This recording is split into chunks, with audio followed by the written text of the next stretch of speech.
Bonjour, c'est Christophe, donc de la chaîne YouTube Chronique d'une cèpe. Donc je continue les vidéos, je sais plus là combien je suis, là c'est la cinquième ou la sixième. Dans cette vidéo, je vous rappelle un peu le décor. Si vous n'avez pas vu les autres vidéos, donc j'ai une sclérose en plaques, une primaire progressive, donc la sclérose en plaques la plus dure qui progresse tout le temps. Et j'ai décidé depuis 3 ans, j'ai remis en place des choses sur tous les plans alimentaires, etc. J'ai pas suivi les protocoles classiques de la médecine traditionnelle, celle que la majorité suivent.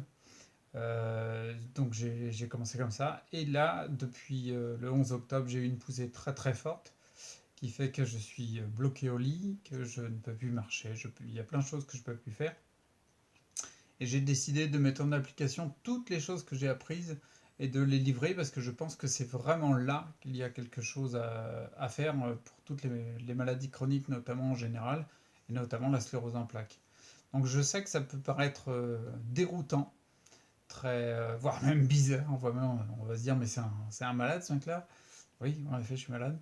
Mais le fait de ne pas suivre la majorité et la masse, c'est un choix de ma part. Et je voulais l'expliquer dans cette vidéo-là. Donc cette vidéo-là, je vais essayer de prendre le temps pour vous expliquer pourquoi je ne suis pas forcément la partie la plus traditionnelle.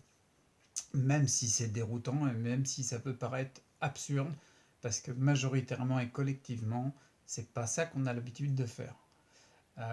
Donc voilà, je me suis renseigné sur beaucoup de domaines. J'ai réussi à acquérir beaucoup de savoir, que ce soit la physiologie, que ce soit l'alimentation, que ce soit le, le psychique, le relationnel, l'émotionnel, etc. Et en fin de compte, tout m'a poussé dans le sens que la médecine traditionnelle, qui est une très belle médecine, mais concernant les maladies chroniques, elle est inappropriée. C'est-à-dire qu'elle montre les limites qu'elle a. Elle n'est pas faite pour ces maladies-là. Sinon, ça arrête. C'est simple, si elle avait des solutions claires et nettes, le nombre de cas de sclérose en plaques, Parkinson, Alzheimer, tout ce que vous voulez, fibromyalgie, etc., serait en diminution. Au moins, ça stagnerait. Mais là, il faut savoir que quelques chiffres sur la sclérose en plaques, on est quand même il y a 100 000 cas en France de sclérose en plaques. 80% chez les femmes, 20% chez les hommes, à quelque chose près. On est à 100 000 cas, il y en a 400 000 en Europe. Ne serait-ce qu'en France, on est à 100 000 cas et il y en a entre 4 et 6 000 cas supplémentaires chaque année. Donc on est dans une augmentation énorme. On est quand même en sclérose en plaques au niveau mondial, on est à je crois 2,3 ou 2,5 millions de personnes. Donc c'est vraiment quelque chose d'énorme. On aurait ces chiffres-là, et encore je compte pas Parkinson, je compte pas Alzheimer, je compte pas les fibromyalgies. Enfin, il y a tellement de maladies chroniques et auto-immunes, c'est énorme. On aurait ces chiffres-là euh, par rapport à une guerre qui se remplace, on dirait que c'est hallucinant, c'est une extermination. Mais c'est vécu en ce moment. Et la médecine traditionnelle, je l'ai bien épluché pour savoir comment agissaient les différents médicaments, interférons, enfin tous ces médicaments-là qui vont, la cortisone, l'anti-inflammatoire, etc., qui agissent clairement sur les conséquences et qui ont des effets secondaires, mais c'est impressionnant. Et ces effets secondaires-là peuvent être très très très délétères pour rééquilibrer le corps sur le plan physiologique. C'est un non-sens que d'avoir des effets secondaires comme ça. Donc c'est un peu pour ça que j'ai décidé de suivre autre chose, parce que je pense tout simplement que la partie naturelle, que toutes les médecines autres que la médecine traditionnelle, qui je le répète est une médecine magnifique en cas d'urgence, mais qui est pour moi inappropriée dans les maladies chroniques. Les autres médecines, qu'on qualifie souvent de plus douces, de naturelles, qui sont d'ailleurs pas douces des fois parce qu'elles remettent beaucoup de choses en place, sont des médecines qui sont plus appropriées concernant les maladies chroniques. Donc c'est ça la démarche que j'ai eue. Ça permet d'expliquer. J'ai eu pas mal de personnes qui apparemment étaient proches et qui ont posé cette fameuse question, alors pas directement à moi, mais à des proches qui sont vraiment proches, qui ont posé cette question, mais pourquoi il ne va pas à l'hôpital comme tout le monde? Parce que, je vais y répondre tout simplement, parce que quand on va à l'hôpital comme tout le monde, quand on fait la même chose que tout le monde, on obtient les mêmes résultats que tout le monde. Et les résultats, c'est tu es handicapé, c'est de pire en pire à vie. C'est-à-dire que la sclérose en plaques, elle se déclare entre 20 et 40 ans. La grosse, le plus gros des diagnostics sont entre 20 et 40 ans. Ça n'empêche pas de l'avoir plus tard, hein. Il y en a à 50, à 60, même à 70. Mais la sclérose en plaques se déclare là, et tu vas vivre toute ta vie avec des handicaps horribles. Alors que avec la médecine traditionnelle, si tu continues à faire pareil, tu auras les mêmes résultats. Donc si les pronostics de la médecine traditionnelle sont clairement ceux qu'on m'a dit, vous avez la sclérose en plaques la pire qu'on ait, la plus délétère selon les termes de la neurologue, elle est incurable, et venez tous les 6 mois faire une RM. Pourquoi? Pour devenir une statistique. Donc du coup, ça veut dire que si on fait tout le temps les mêmes choses que l'on propose, eh ben on va arriver au même résultat. Là, moi, je me suis dit, je vais regarder s'il n'y a pas un autre angle de vue pour essayer de trouver d'autres solutions, d'avoir d'autres résultats. Même si les autres résultats, au final, on en meurt ou quoi que ce soit, au moins j'aurais tenté quelque chose. Parce que quand tu suis le côté traditionnel, pas traditionnel, mais le plus courant, on va dire, tu vas forcément faire les pronostics qu'il donne. Ça, moi, je préfère essayer autre chose pour voir.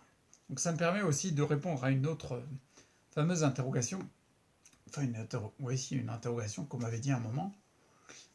On m'avait dit, mais alors, comment tu vas? Est-ce que tu prends des traitements ou tu continues avec tes plantes? C'est-à-dire, on entend bien dans la question que soit c'est des traitements classiques de la médecine traditionnelle, ou alors c'était en train de jouer le rigolo avec des plantes, ou avec des techniques autres. Il faut savoir que ces techniques-là, c'est impressionnant ce que les plantes apportent. C'est juste hallucinant, que ce soit l'aromathérapie, les huiles essentielles, peu importe, la nutrithérapie, tout. On a tout à disposition.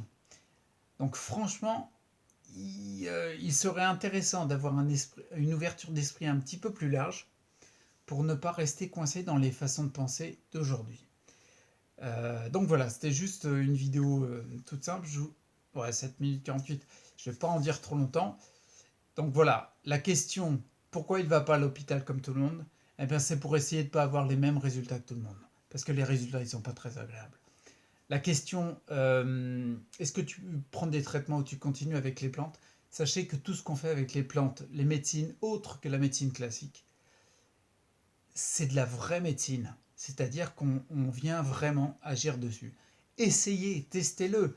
Allez tester de l'homéopathie séquentielle, allez tester même le Qigong, etc. Mais testez-le, éprouvez-le, soyez acteur de votre santé, que vous ayez une grosse pathologie ou non, peu importe. Et là, vous pourrez parler en connaissance de cause. Mais pas juste parce que c'est ce qu'on rapporte tout le temps.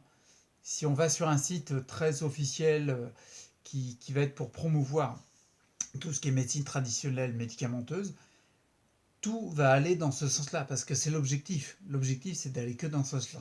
Et quand on commence à gratter sur le côté, d'aller voir un petit peu ailleurs, d'avoir une dimension un petit peu holistique et d'aller voir à côté ce que les différents thérapeutes proposent, on se rend compte qu'il y a des tonnes de solutions, des solutions auxquelles on n'aurait pas pensé.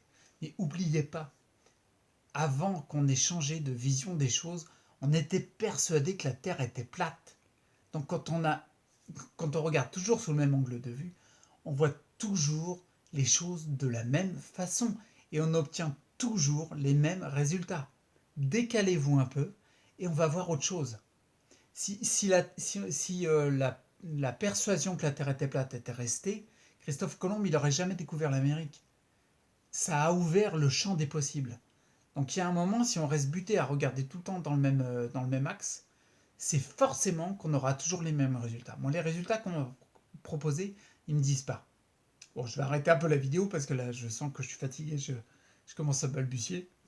Je vais juste vous laisser méditer sur une citation d'Albert Einstein.